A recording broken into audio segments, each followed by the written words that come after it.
Hello बच्चों, let's read this question. The question says the ratio of de Broglie wavelength of molecule of hydrogen and helium at 27 degree centigrade and 127 degree centigrade respectively is.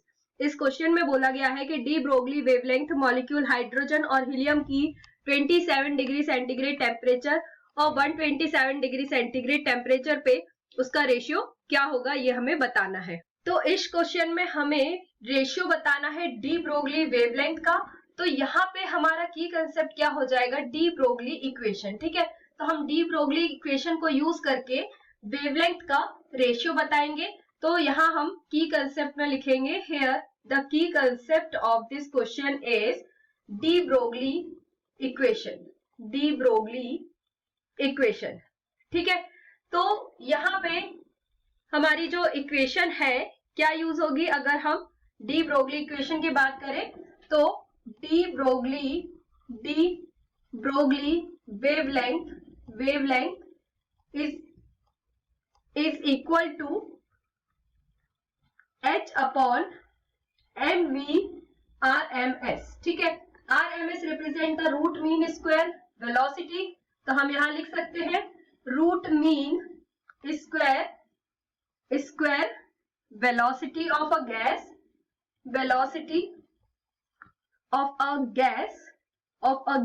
particle at the temperature at given temperature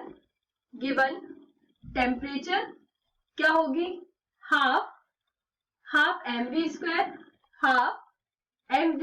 square RMS is equal to 3/2 kT। ठीक है, तो K क्या represent करता है यहाँ पे, Boltzmann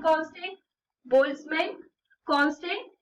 ठीक है, और टेम्परेचर T क्या रिप्रेजेंट करता है, टेम्परेचर। और टेम्परेचर हमें यहाँ दो दिए हैं, एक हाइड्रोजन का दिया है और एक हीलियम का दिया है, और हमें सेंटीग्रेड में दिया है जिसको हम केल्विन में कन्वर्ट करेंगे। तो अगर हम हाइड्रोजन के टेम्परेचर की बात करें जो हमें 27 दिया है, इसमें हम 273 ऐड करके इसको केल्विन में कन्वर्ट करेंगे तो क्या आएगी हमारी वैल्यू, 300 केल्विन आ जाएगी।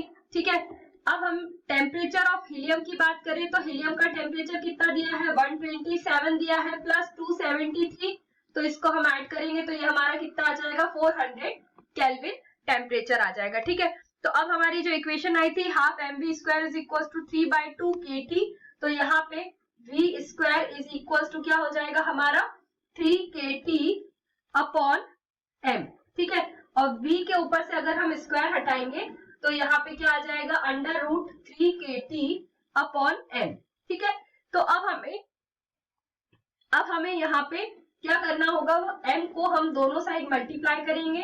तो हम यहाँ लिख सकते हैं multiply m on both side. ठीक है, मास को हम दोनों साइड मल्टीप्लाई करेंगे तो यहाँ पे क्या आ जाएगी हमारी equation, mv is equal to under root 3m kT। ठीक है, तो अब हमें यहाँ पे वेवलेंथ देखनी है। तो वेवलेंथ क्या होती है according to de Broglie wavelength क्या था, H अपॉन mv। तो हम यहाँ पे mv की जगह पे mv की ये वैल्यू रख सकते हैं। ठीक है, तो क्या आ जाएगा हमारी value, H upon 3m kT। ठीक है, अंडर रूट 3m kT। तो यहाँ पे जब हम इसकी वैल्यू रखेंगे तो हमें क्या देखना है, रेशियो देखना था। तो यहाँ पे हम लिखेंगे lambda H upon lambda He is equal to क्या होगा, हाइड्रोजन का वैल्यू लैम्डा की क्या होगी, यहाँ पे हम लिख लेते हैं wavelength of hydrogen is equal to H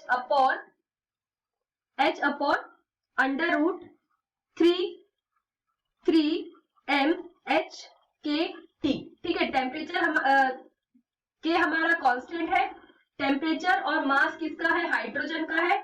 जब हम हीलियम का निकालेंगे तो हीलियम के लिए लैम्डा की वैल्यू क्या होगी, under root 3m He kT He। ठीक है, टेम्परेचर ऑफ हीलियम और मास ऑफ हीलियम। तो यहाँ पे जब हम इसकी वैल्यू रखेंगे तो हमारी क्या आएगी equation, under root 3m kTh upon under root upon hydrogen under root 3m helium k T helium. ठीक है, तो यहाँ पे इस इक्वेशन को हम कुछ इस तरीके से भी लिख सकते हैं, इसको मैं करेक्ट कर देती हूँ। This is h upon under root 3m k T.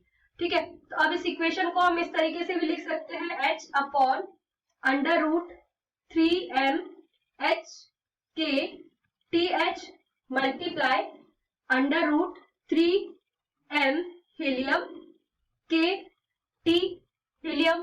ठीक है, अपॉन h, तो h से h कैंसिल हो गया। h क्या है हमारा, प्लैंक कांस्टेंट है।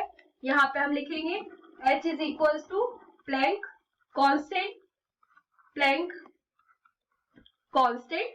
ठीक है, और m क्या रिप्रेजेंट करता है, mass. m represent the mass of gas particle, mass of gas particle.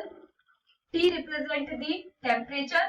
तो यहाँ पे क्या होगा, k क्या है, कांस्टेंट है, तो ये k से k कैंसिल हो जाएगा, तो हमारा क्या आएगी equation, under root 3m helium temperature helium upon, ये 3 से 3 भी कैंसिल हो जाएगा यहाँ पे।